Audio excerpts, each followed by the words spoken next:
네, 오늘 말씀의 제목은 우리 16절 말씀에 나와 있는 것처럼 사망의 지역과 그늘에 앉은 자들에게 빛이 되신 예수님이라고 하는 이런 말씀 제목을 가지고 하나님의 귀한 말씀을 전하도록 하겠습니다. 여러분, 여기서 이제 사망의 지역은 어딜까요? 사망의 지역. 여러분 한번 생각해 보십시오. 예수님이 어느 시기 때 오셨습니까? 말라기 대언자를 끝으로 해서 예수님이 이제 오실 때까지 약 400년간의 하나님의 계시가 없는 그런 암흑기 가운데 있었습니다. 그때 유대인에게 찾아오셨고 그 유대인께 찾아왔을 때 그야말로 이 땅은 정말 죽어가는 영혼들이 넘쳐나는 사망의 지역이었고 얼마나 어렵고 힘들고 배고프고 참으로 병들어 있는 그런 이제 그 그늘에 앉은 자들에게 빛이 되시고자 그 빛을 비춰주시고자 예수님께서 오셨다는 이런 말씀 오늘 저와 함께 이제 나누고자 합니다. 자, 본문 말씀은 메시아이자 왕의 사역에 필요한 준비를 모두 마치신 예수님께서 마침내 갈릴리에서부터 본격적으로 이제 공생의 사역을 시작한 그런 말씀을 이제 다루고 있습니다. 오늘은 제가 이 본문 말씀을 이제 여러분들 주보 이제 메모장 오른편에 보시면 네 가지 이제 주요 요지가 있는데 그 주요 요지 네 가지를 가지고 오늘 하나의 말씀을 한 가지씩 이제 살펴보는 시간을 갖도록 하겠습니다. 먼저 첫 번째로 살펴볼 말씀은 우리 같이 한번 따라해 보시겠습니다. 침례 요한의 사역이 끝나는 시점에서 예수님의 공생의 사역을 본격적으로 시작하셨습니다. 자, 우리 본문 12절 말씀을 다시 한번 같이 읽도록 하겠습니다. 12절 말씀이요. 시작. 이제 예수님께서 요한이 감옥에 갇혔다는 것을 들으시고 갈릴리로 떠나가셨다가, 자, 우리가 본문 12절 말씀을 우리가 보게 되면 예수님께서 침례 요한이 감옥에 갇혔다는 것을 들으시고 갈릴리로 떠나가셨다라고 하는 이 말씀을 저희가 볼 수가 있습니다. 근데 여기서 요한이 감옥에 갇혔다고 하는 이 사실은 이제 다음 마태복음 14장 3절과 4절에 있는 말씀을 가르쳐주고 있습니다. 우리 마태복음 14장 3절과 4절 말씀도 한 번 더 같이 찾아보겠습니다. 마태복음 14장 3절 4절 말씀이요. 다 찾으셨으면 마태복음 14장 3절 4절 같이 읽겠습니다. 시작. 헤롯이 자기 동생의 빌립의 아내 헤로데로 인해 요한을 붙잡아 그를 결박하여 감옥에 가두었으니 이는 요한이 그에게 이르시되 당신이 그녀를 취하는 것은 율법에 어긋난다 하였기 때문이라. 자, 여기 이제 침례 요한이 언급한 이 율법에 어긋나는 그 율법은 레위기 18장 16절 말씀에 보면 이런 말씀이 있습니다. 귀로만 들어주세요. 너는 내 형제의 아내의 벌거벗음을 드러내지 말라. 그것은 내 형제의 벌거벗음이라. 한마디로 무슨 말씀입니까? 같은 그 가족 안에 아내들을 범하지 말라. 한마디로 근친상간의 죄가 매우 하나님께서 미워하시는 불법이요 죄인 것을 이제 말씀하고 있습니다. 이것을 지금 누가 범했습니까? 사분 영주 헤롯 왕이 자신의 동생의 아내인 헤로디아를 자신 아내로 취하는 것을 보고 이제 침례 요한이 그것을 성경 말씀을 근거로 해서 헤롯 왕이 잘못됐다라고 이제 책망하고 있는 그 말씀을 이제 다루고 있습니다. 그 일로 인해서 침례 요한이 이제 헤롯 왕 때문에 감옥에 갇힌 사건을 오늘 본문 12절 말씀에서 이제 전하고 계신 것입니다. 즉, 우리가 여기서 이제 주목해야 될 점은 뭐냐면요. 예수님께서 본격적인 사역을 시작한 때가 언제냐라는 것입니다. 언제입니까, 여러분? 침례 요한이 감옥에 갇힌 것을 들으신 후에 이제 갈릴리로 가셔서 이제 본격적으로 사역을 시작했다는 점입니다. 바로 예수님의 사역은 침례 요한이 헤로디아 사건으로 헤롯 왕에게 잡히는 것을 시점으로 해서 자신의 공생의 사역을 본격적으로 시작했다는 점을 우리가 오늘 첫 번째 주제에서 잊지 마시기 바랍니다. 여기서 예수님께서는 자신의 구속 사역에 앞서서 자신의 사역의 길을 닦는 침례 요한이 이제 완전히 이제 물러난 뒤에야 비로소 그 사역을 시작했다는 것은 영적으로 매우 중요한 의미를 가지고 있습니다. 마태복음 우리 마가복음 1장 14절 말씀 한번 가보죠. 마가복음 1장 14절 말씀. 마가복음 1장 14절 말씀. 자, 찾으셨으면 같이 읽겠습니다. 시작. 이제 요한이 감옥에 갇힌 뒤에 예수님께서 갈릴리에 오셔서 하나님의 왕국의 복음을 선포하여. 자, 우리 본문 12절 말씀과 사실 같은 말씀을 지금 하고 계신데 약간 이제 뉘앙스가 다릅니다. 왜냐하면 우리가 지금 읽었던 마태복음 4장 12절 말씀은 오해해서는 안 되는 것이, 마치 예수님께서 침례 요한이 감옥에 갇힌 것을 들으셨음에도 불구하고 그것을 이제 완전히 외면하고 갈릴리에 가서 본격적으로 사역을 시작했다고 우리가 오해할 수가 있는데, 그러한 것이 아니라 단순히 시간적인 면으로 봤을 때 침례 요한이 감옥에 갇힌 후에 이제 갈릴리로 가서 자신의 사역을 시작했다라고 우리는 그렇게 말씀을, 우리 이제 마가복음 1장 14절 말씀도 그렇게 여러분들이 이해하는 여러분들이 되기를 원합니다. 이처럼 이 말씀이 가르쳐주는 사실은 무엇이냐면, 침례 요한이 감옥에 갇힘과 더불어 이제 요한의 시대는 이제 끝나게 되고, 이제 요한이 그 길을 예비했던 메시아이자 왕이신 예수님의 시대가 이제 도래하였음을 지금 알려주는 것이 오늘 본문 말씀이 되겠습니다. 그래서 요한복음 3장 30절 말씀도 같이 한번 보겠습니다. 요한복음 3장 30절 말씀. 요한복음 3장 30절 말씀 같이 읽겠습니다. 시작. 그분은 반드시 흥하여 하되 나는 반드시 쇠하여야 하리라 하니라. 너무나 귀한 말씀이죠. 이 말씀은 침례 요한이 예수님께서 오신 것을 보면서 나는 이제 쇠하여도 되지만 그분, 바로 초림 때 오신 그 왕이자 메시아신 예수님께서는 흥해져야 된다, 이런 말씀을 하고 있는데, 저와 여러분들이 모두가 우리는 이러한 신앙관을 가지기를 원합니다. 내가 드러나는 것이 아니라, 사역자가 드러난 것이 아니라 오직 누굽니까? 오직 예수님만이, 하나님만이 높여지는 그런 사역을 우리 교회가 하기를 원합니다. 결국 이 말씀의 고백처럼, 이 침례 요한의 솔직한 고백처럼 침례 요한의 시대는 가고 예수님의 시대가 도래하였음을 이제 말씀에서 보여주고 있습니다. 그런데 여기서 우리가 주목해 볼 만한 또 하나의 이제 사실은, 예수님께서도 침례 요한이 외쳤던 회개하라, 하늘의 왕국에 가까웠느니라는 동일한 메시지를 선포함으로써 이제 침례 요한의 사역을 이어가고 계시다는 사실을 우리가 잊어서는 안 되겠습니다. 그래서 마태복음 3장 2절 말씀 보십시오. 마태복음 3장 2절 말씀에 요한이 유대의 광야에서 뭐라고 선포했습니까? 같이 읽겠습니다. 시작. 이르되 너희는 회개하라, 하늘의 왕국이 가까이 왔느니라 하였으니. 그 다음에 우리 마태복음 4장 이제 17절 말씀 보시죠. 17절 말씀 같이 읽겠습니다. 시작. 그때부터 예수님께서 선포하기 시작하여 이르시되 회개하라, 하늘의 왕국에 가까이 왔느니라 하시더라. 자, 이런 말씀을 통해서 우리가 얻을 수 있는 교훈은 뭡니까? 비록 어떤 사역자, 어떤 사람들은 쇠하여지고 어떤 사람은 높여지지만, 이 사역 가운데 사람이 죽고 사라지고 이 사역은 멈춘다 할지라도 무엇은 계속 이어집니까? 주님이 선포하신 그 메시지는 영원토록 이어진다는 것을 우리가 잊지 마시기 바랍니다. 그러므로 저와 여러분도 역시 마찬가지입니다. 이 주님의 신약교회에 주신 이 주님의 동일한 메시지 역시 오늘날 저와 여러분들이 다 수명이 다해서 다 없어진다 할지라도 누군가에게 이 신앙의 유산을 물려줘야 되고, 그 동일한 메시지가 주님 오실 그날까지 굳건하게 선포되는 그런 사역자들과 형제자님들과 교회가 되기를 원합니다. 이처럼 이 메시아이자 왕의 초림을 알려지는 이 새 시대에 어떤 메시지가 선포되고 있습니까? 회개의 메시지가 절실하게 지금 선포되고 있다는 것을 우리가 주목하시기 원합니다. 회개하라, 하늘의 왕국이 가까이 왔느라, 이 선포는 주님께서 다스리시고 가시적이고 메시아의 왕국이 가까이 왔음을 알리는 그런 선포였습니다.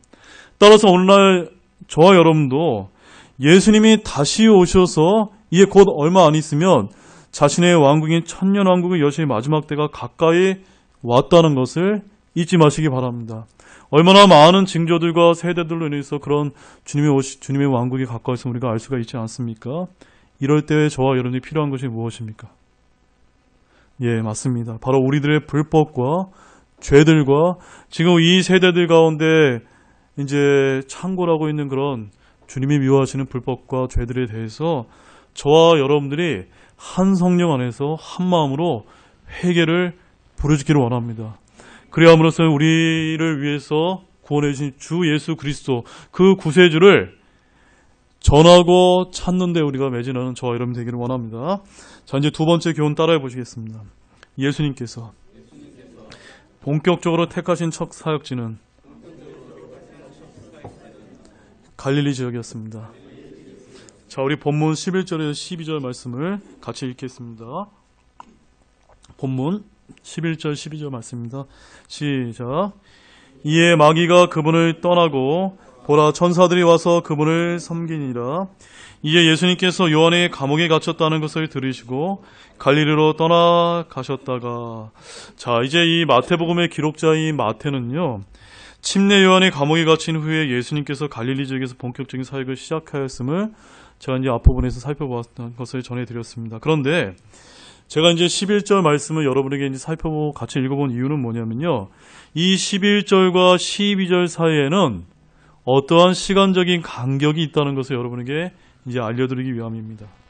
우리가 요한복음 말씀을 보게 되면은 이 11절과 12절 사이, 즉 예수님께서 마귀에게 시험받고 나서 침례 요한이 감옥에 갇힌 뒤에 무언가 여기에는 어떠한 예수님의 행적이 있다는 것을 우리가 요한복음을 우리가 가보게 되면 알 수가 있는데, 그 말씀을 한번 보도록 하겠습니다. 우리 요한복음 1장 28절에서 29절 말씀 보겠습니다.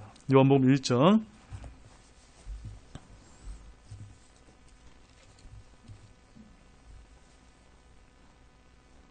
같이 읽겠습니다. 시작.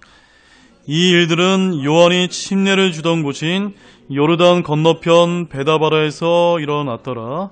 다음날 요한이 예수님께서 자기에게 오는 것을 보고 이르되 세상죄를 제거하시는 하나님의 어린 양을 보라. 자, 예수님께서 어디서 침례를 받으셨습니까?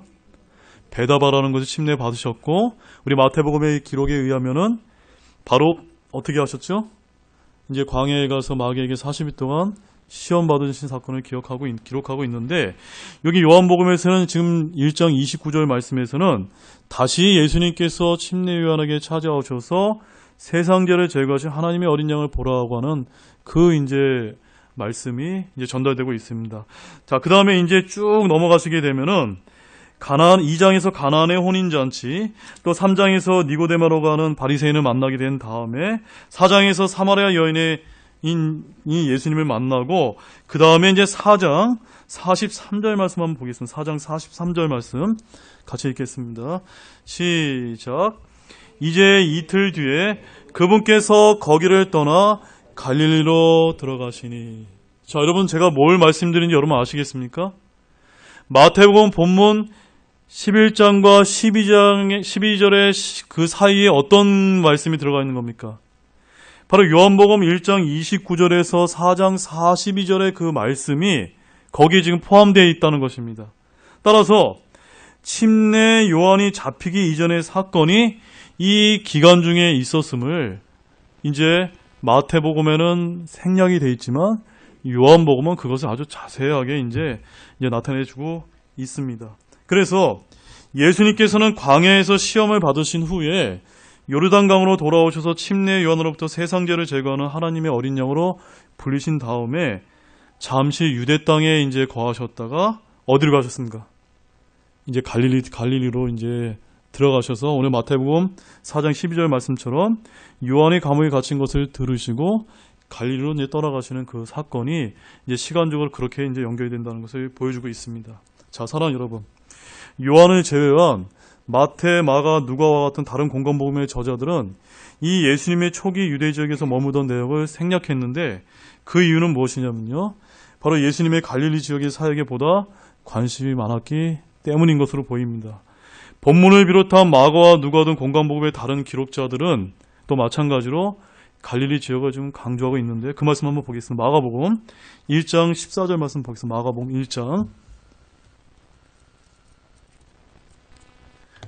1장 14절 15절 말씀입니다. 자, 같이 읽겠습니다. 시작. 이제 요한이 감옥에 갇힌 뒤에 예수님께서 갈릴리에 오셔서 하나님의 왕국의 복음을 선포하여 이르시되 때가 찼고 하나님의 왕국이 가까이 왔으니 너희는 회개하고 복음을 믿으라 하시더라. 이 말씀이 어디하고 똑같습니까? 지금 마태복음 11장 12절과 4장 11절 12절 말씀과 동일한 말씀입니다.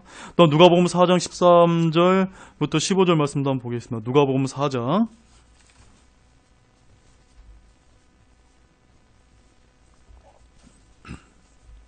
누가복음 4장 13절에서 15절 말씀입니다.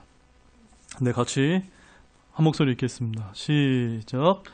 마귀가 모든 시험을 마치고 한동안 그분을 떠나니라.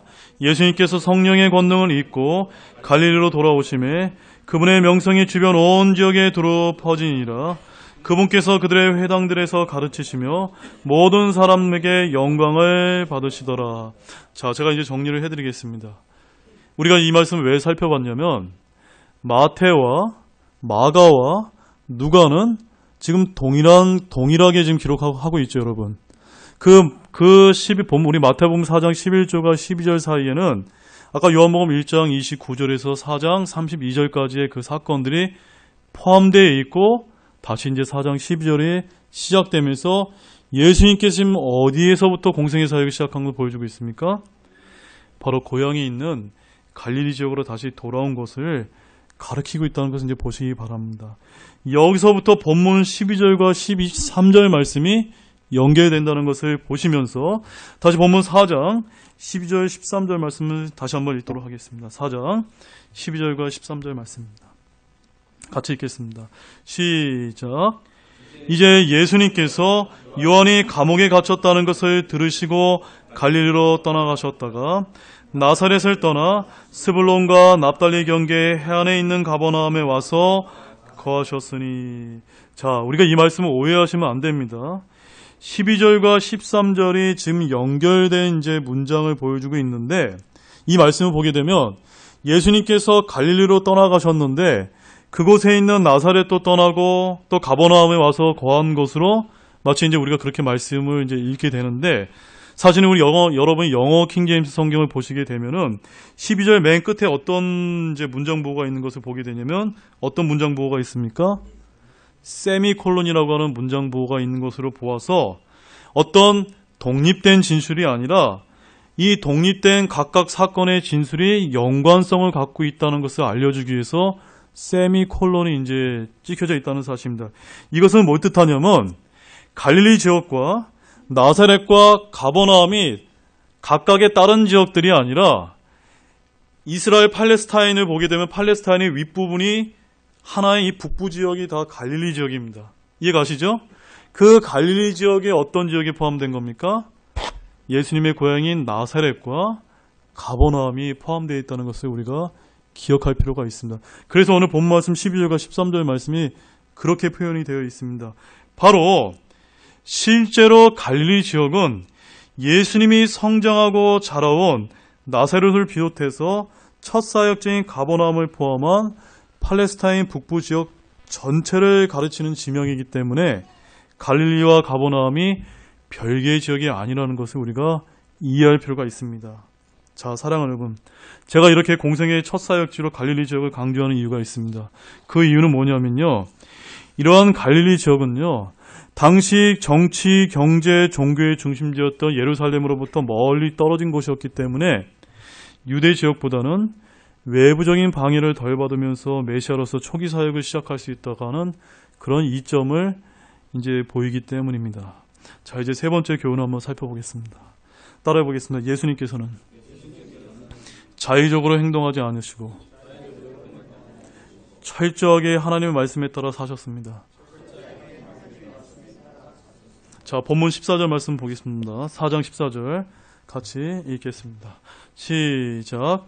이것은 대언자 이사를 통해 말씀하신 것을 성취하려 하심이라. 자, 본문의 문자적인 의미를 우리가 보게 되면은 예수님의 모든 행적과 행동이 어떠한 것에 근거했다는 걸 알려주고 있습니까? 하나님의 성경 말씀에 따라 철저하게 지금 행동하셨음을 보여주고 있는 말씀입니다. 자, 마태복음 1장 22절 말씀도 보시죠. 마태복음 1장 22절 말씀도 보십시오. 마태복음 1장 22절 같이 보겠습니다. 시작. 이제 이 모든 일이 일어난 것은 주에 관하여 대언자를 통해 말씀하신 것을 성취하려 하심이라 이르시되.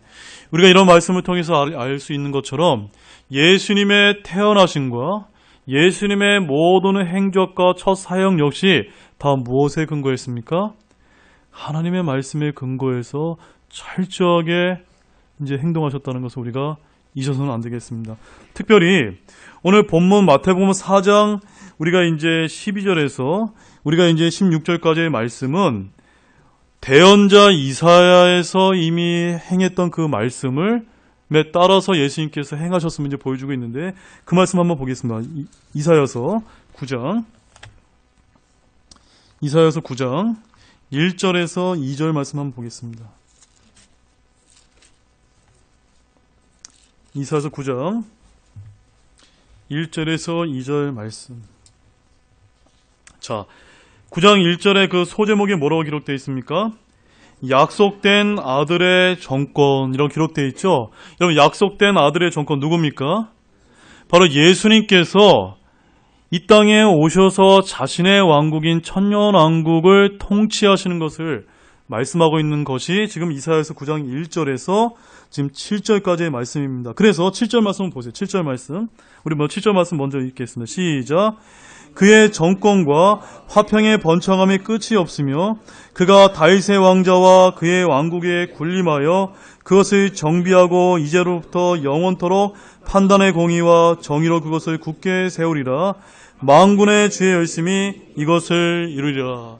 자, 이사야서 9장 1절에서 7절까지의 말씀 우리가 개략적으로 살펴볼 때 이 말씀이 최종적으로 이루어지는 때는 언제입니까?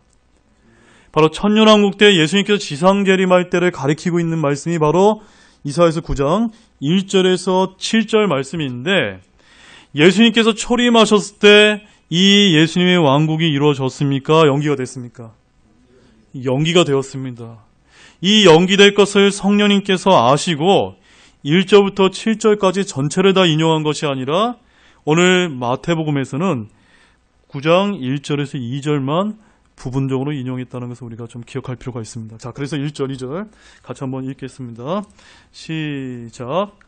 그럴지라도 그 흑암은 그 땅이 괴로움을 당하던 때에 흑암과 같이 아니하리니 그때는 그분께서 처음에 스불론 땅과 납달리 땅을 가볍게 괴롭히시고 나중에 요르단 건너편 바닷길옆 민족들이 거하는 갈릴리에 있는 그 땅을 더욱 심하게 괴롭히셨느니라.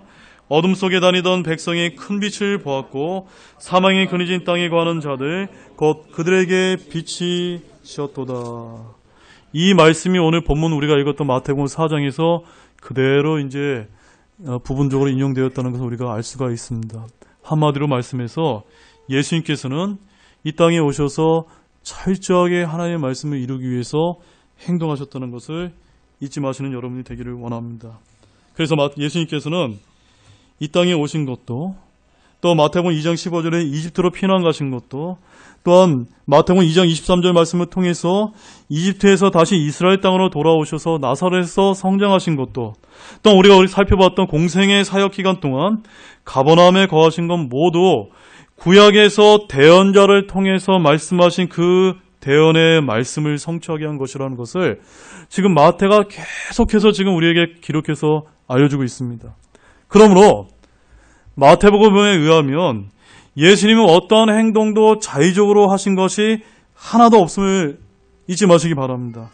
예수님께서는 아들 하나님으로서 전지전능하신 하나님이시지만 우리 모든 인류의 구속과 구원을 이루시기 위해서 아버지 하나님의 아들로서 철저하게 하나님의 말씀에 따라 사셨다는 것을 우리에게 알려주고 있다는 사실입니다.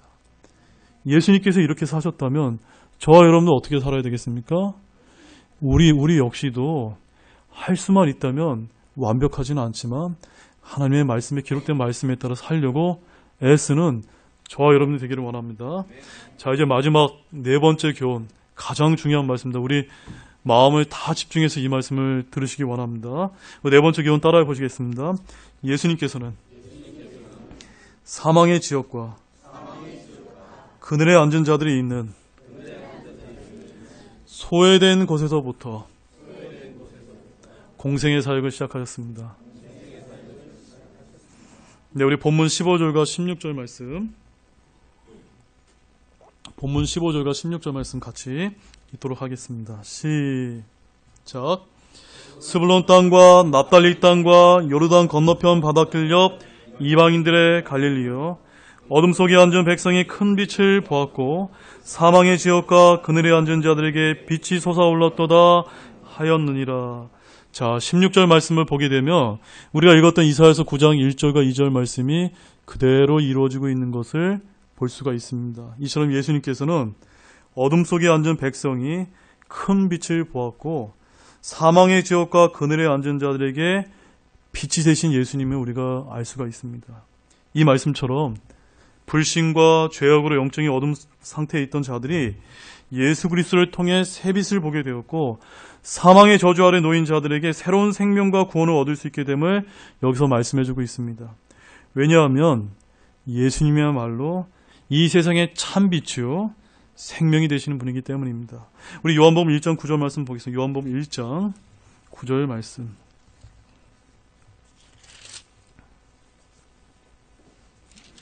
요한복음 1장 9절 말씀입니다. 우리 같이 읽겠습니다. 시작. 그 빛은 참빛으로 세상에 들어오는 모든 사람을 비추니라. 여러분 아멘이십니까? 여기서 참빛이 누구십니까? 바로 예수님이신데, 예수님은 저와 여러분들만 비추는 것이 아니라 이 땅에 살아가는 모든 사람들, 모든 인종, 모든 세대의 사람들에게 다 구원자가 되시기 위해서 우리에게 비춰주시는 참빛이라는 것을 이 말씀에서 알려주고 있습니다. 여기서 우리가 결코 잊어서는 안 되는 점은 이렇게 세상의 참빛으로 오신 예수 그리스도께서 가장 먼저 그 빛을 비춰준 곳이 어디라는 사실입니까? 어디였습니까? 예, 맞습니다. 갈릴리 지역이었다는 사실입니다. 여러분, 당시 갈릴리 지역이 어떠한 곳인지 아십니까, 여러분? 여러분, 어떠한 곳이라고 생각이 되세요? 그곳에는 많은 이방인들이 옮겨와서 살고 있었을 뿐만이 아니라 직업도 다양해서 상인과 어부와 농사꾼 등 다양한 계층의 이런 사람들이 어우러져 살아가고 있었다고 합니다. 또한 문화도 역시 이방인들이 왔었기 때문에 잡다한 이방 문화가 뒤섞여져 있었고요. 생활 수준 역시도 이렇게 잘 사는 것이 아니라 역시 낮아서 당시 이제 갈릴리 사람이라고 하게 되면은 거친 데다가 뭔가 예절을 모르고 뭔가 이제 율법도 잘 모르는 이렇게 천민들이라고 인식되는 것이 일반적이었다라고 이렇게 알려지고 있습니다. 그런데 우리 주님께서 바로 이러한 곳에서부터 자신의 공생의 사역을 시작했다는 것을 우리가 잊어서는 안 됩니다. 사랑하는 여러분, 이러한 참빛이신 예수님께서 공생의 사역을 통해서 가장 먼저 비추어 주신 곳이 어디였습니까? 바로 이런 갈릴리 지역이었다는 사실입니다. 하나님의 생명과 은혜의 빛을 비춰주기 위해 이 땅에 오신 예수님께서는 당시 모든 사람들이 우러러보고 가고 싶어하는 그 수도인 예루살렘이 아니라 아무도 거들떠보지 않았던 소외받는 지역이었던 갈릴리 지역에 먼저 떠올라서 자신의 빛을 비춰주었다는 사실입니다. 아멘이십니까? 다시 한번 우리 본문 15절과 16절 말씀 읽겠습니다. 본문 15절, 16절 시작. 스불론 땅과 납달리 땅과 요르단 건너편 바닷길 옆 이방인들의 갈릴리여, 어둠 속에 앉은 백성이 큰 빛을 보았고 사망의 지역과 그늘에 앉은 자들에게 빛이 솟아올랐도다 하였느니라. 이런 이 말씀이 와 닿으셨습니까? 네. 그냥 우리가 눈으로 읽는 것과 이런 모든 것을 우리가 깨닫고 이 말씀을 읽을 때 하나님의 귀한 은혜가 있을 줄로 믿습니다. 여러분, 일반적으로 우리 인간들은 어떻습니까? 돈과 권력과 명예가 있는 것을 지향하는 경향이 있지 않습니까? 그래서 사람들은 정치나 경제의 중심들로 모여들고 새로운 권력자나 재력가가 출현하게 되면 이를 추종하기에 바쁘면서도 마치 우리 주변에 어렵고 소외받은 사람들과 있는 곳에는 좀처럼 가까이 하지 않는 경향이 있습니다. 그러나 이 세상의 참빛이 되신 우리 주님께서는 당시 종교와 정치와 경제의 중심지였던 예루살렘, 율법과 권력과 재물을 한 손에 쥐고 있던 자들 대신에 율법도 잘 모르고 경제적으로 궁핍했던 그런 소외된 지역에 가장 먼저 찾아가셨다는 것을 말씀해주고 있습니다. 예수님께서는 마태복음 11장 28절 말씀처럼 모든 수고하고 무거운 짐진 자들을 오신 분답게 이 세상에서 대접받지 못하고 불쌍한 사람들에게 먼저 자신의 왕국 복음을 전해주는 사역을 갈릴리 지역에서 하셨다는 사실을 오늘 이 시간 우리가 잊지 않는 여러분 되기를 원합니다. 그래서 우리 마태복음 4장 15절 말씀처럼 첫 번째 예수님께서는 어디에서부터 자신의 공생의 사역을 시작하셨습니까? 갈릴리, 바로 이방 땅에서부터 사역을 시작했다는 것을 기억하기를 원합니다. 그래서 4장 15절 하반절에 요르단 건너편 바닷길 옆 이방인들의 갈릴리여라고 이렇게 말씀하고 있습니다. 또한 두 번째로 마태복음 4장 23절 말씀 같이 읽겠습니다. 마태복음 4장 23절 말씀 거기 뭐라고 기록되어 있습니까? 시작. 예수님께서는 온 갈릴리에 두루 다니사 그들의 회당들에서 가르치시고 왕국의 복음을 선포하시며 백성 가운데서 온갖 종류의 질환과 온갖 종류의 질병들을 고치시니. 자, 어떤 사역을 하신 겁니까? 갈릴리에서 그냥 그저 이렇게 높인 자리에서 높임받는 그런 사역을 하셨습니까? 그런 것이 아닙니다. 갈릴리에서의 사역을 통해 참으로 병들고 연약한 자들에게 찾아가서 그들의 질환과 질병을 고쳐주는 그런 귀한 사역을 하셨음을 보시기 바랍니다. 이처럼 예수님께서는 무지와 질병과 가난 등으로부터 천대받고 버림받은 사람들의 친구가 되어주시며 하나님의 은혜를 베푸셨다는 것을 보시기 바랍니다. 마태복음 11장 19절 말씀 보겠습니다. 마태복음 11장 19절 말씀. 마태복음 11장 19절 말씀 우리 같이 읽겠습니다. 시작. 사람의 아들이 와서 먹고 마시매 그들이 말하기를 보라 음식을 탐하는 자요 포도즙을 많이 마시는 자요 세리들과 죄인들의 친구로다 하는도다. 그러나 지혜는 자기 자녀들로 말미암아 의롭게 되느니라 하시니라. 예수님이 누구들의 친구들이라고요? 예, 그 당시 사람들이 굉장히 천대하면서 싫어했던 아무도 가까이 하지 않았던 세리들과 죄인들의 친구가 누구셨습니까? 바로 예수님이셨다. 우리의 구원자, 우리의 영원한 생명이 되시기 위해서 오신 구원자 예수님께서 바로 사람들이 거들떠보지 않았던 그런 세리들과 죄인들과 아픈 자들을 향해서 다가가셨다는 것을 우리가 꼭 기억하길 원합니다. 여러분이 진정 이 땅에서 주님을 만나보기를 원하십니까? 그렇다면 높고 화려한 곳이 아니라 낮고 천한 곳으로 양지보다는 음지로 가시기를 원합니다. 하나님을 섬기고 그분을 위해서 여러분이 무언가를 하기를 원하신다면 아무도 돌보지 않는 사람들, 어둠과 절망 속에 죽어가는 사람들에게 찾아가서 그들에게 가서 복음을 전해주시기 원합니다. 왜냐하면 참빛으로 오신 우리 예수님께서는 온전한 자를 부르러 오신 것이 아니라 병든 자들을 부르러 오셨고 의로운 자들을 부르러 오신 것이 아니라 죄인들을 불러 이 땅에 오셨기 때문입니다. 마태복음 9장 12절과 13절 말씀도 한 구절 더 보겠습니다. 마태복음 9장 12절에서 13절 말씀입니다. 같이 읽겠습니다. 시작. 예수님께서는 그것을 들으시고 그들에게 이르시되 온전한 자들에게 의사가 필요 없으나 병든 자들에게는 필요하니라. 오직 너희는 가서 내가 긍휼을 원하고 희생물을 원치 아니하노라 하신 말씀이 무슨 뜻인지 배우라. 나는 의로운 자들을 부르러 오지 아니하고 죄인들을 불러 회개하게 하려고 왔노라 하시니라. 여러분 아멘입니까? 여러분 의인이십니까? 여러분 온전하십니까? 그렇다고 생각하시는 분들이 있다면 여러분 예수님이 필요 없습니다. 그러나 저와 여러분들이 주님, 저는 의인이 아닙니다. 저에겐 주님의 긍휼이 필요합니다. 저는 예수님께서 나의 죄를 필요로 하는 그런 죄인입니다라고 고백하는 그런 자들을 위해서 예수님께서 이 땅에 오셔서 우리에게 영원한 생명을 주시는 분이라는 것을 꼭 믿으시기 바랍니다. 그러한 병들고 연약하고 약한 자들에게 친구가 되어주시고 우리의 구원자가 되신 분이 바로 예수님이라는 사실, 이 말씀 잊지 마시기 바랍니다. 사랑하는 여러분, 제가 오늘 한 가지 이제 잠깐 제 개인적인 간증을 좀 드리겠습니다. 오늘 많은 사역자들이 편하고 쉬운 대도시와 같은 사역지를 선호한다는 이야기를 참으로 많이 듣게 됩니다. 제가 알기로는 우리 교회 역시도 우리 레드먼 선교사님 오시기 전에 우리 교회가 이렇게 참 아름답게 예배당도 건축하고 18년간 이렇게 이런 좋은 기업교회를 세워왔지만 레드먼 선교사님께 80세가 될 때까지 왜 이 교회에 그 다음 사역자가 없었습니까? 많은 이제 사역자들이 이렇게 지방에 와서 사역하기보다는 저기 이렇게 대도시에서 편하게 사역하는 것을 선호하기 때문입니다. 잠시 저희 아버님에 대해서 제가 잠깐 말씀을 드리겠는데, 저희 아버님이 우리나라에서는 가장 큰 신학교를 이제 졸업하시고 이제 어렸을 때 저한테 많이 해주신 말씀이 있습니다. 저희 아버님은 다른 이제 동기 목사님들과 달리 신학교를 졸업하신 다음에 농촌 목회를 해야겠다라고 이제 생각이 되셔서 이제 충청남도 지역에 이제 농촌에 있는 지역들을 찾아서 이렇게 농촌 목회를 이제 하셨습니다.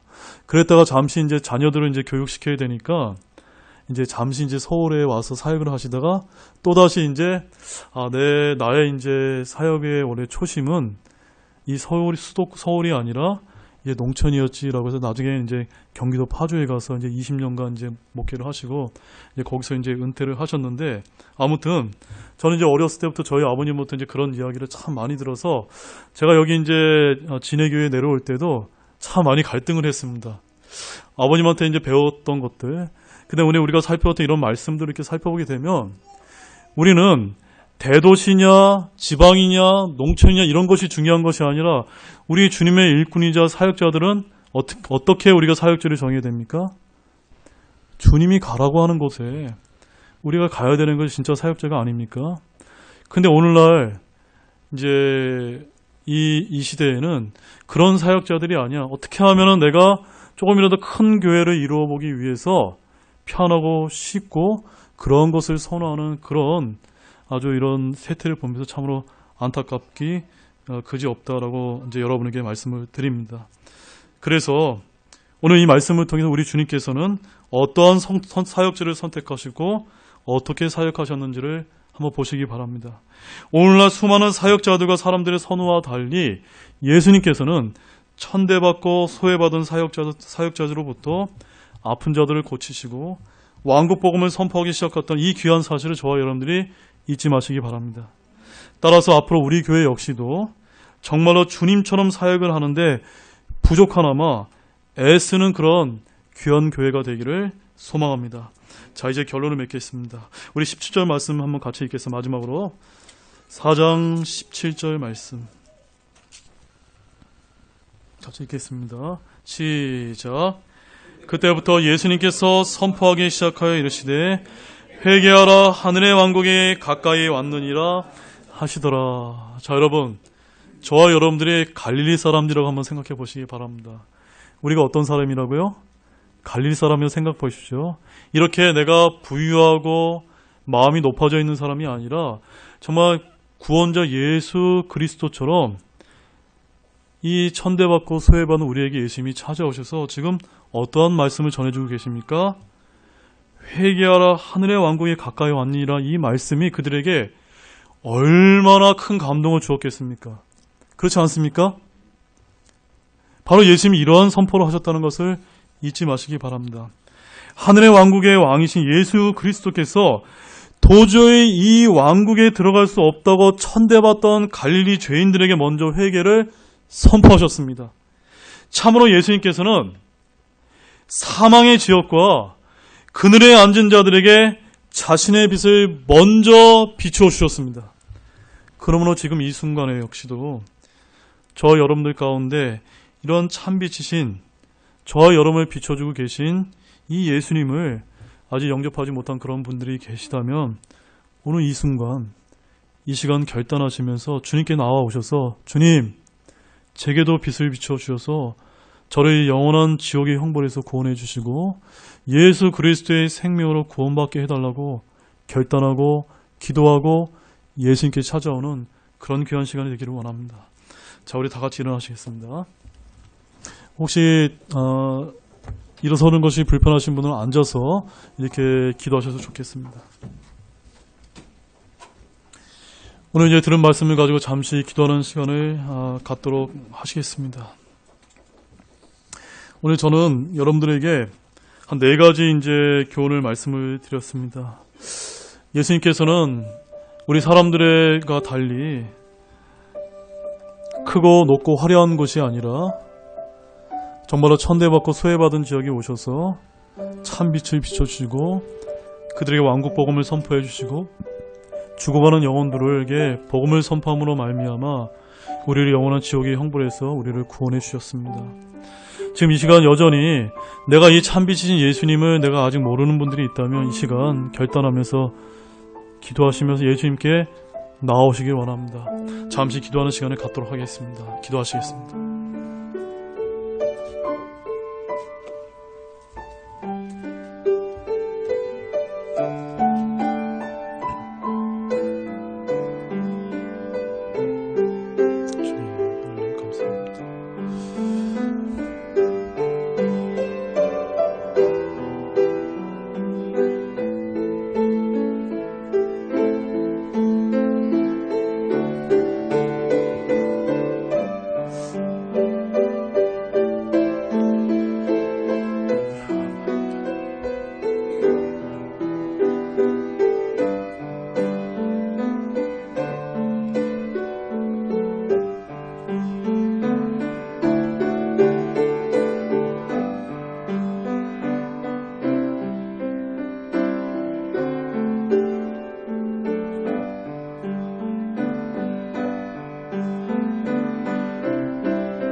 우리 다같이 초청찬송 357장 오 놀라운 구세주 357장 오 놀라운 구세주를 우리 같이 함께 기쁘게 찬양 같이 들으시겠습니다.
우리 4절 부르시겠습니다. 4절.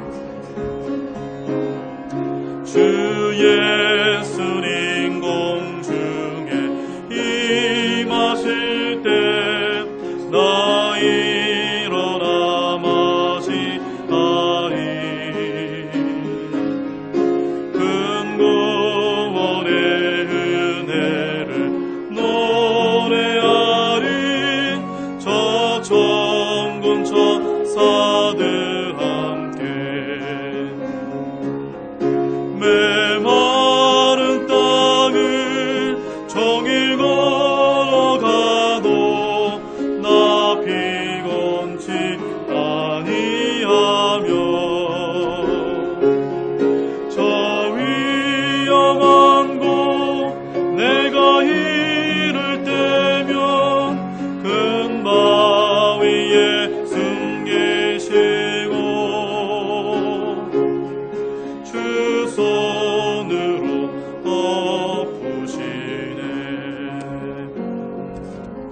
네, 제가 기도하고 오늘 오전 예배를 마치도록 하겠습니다.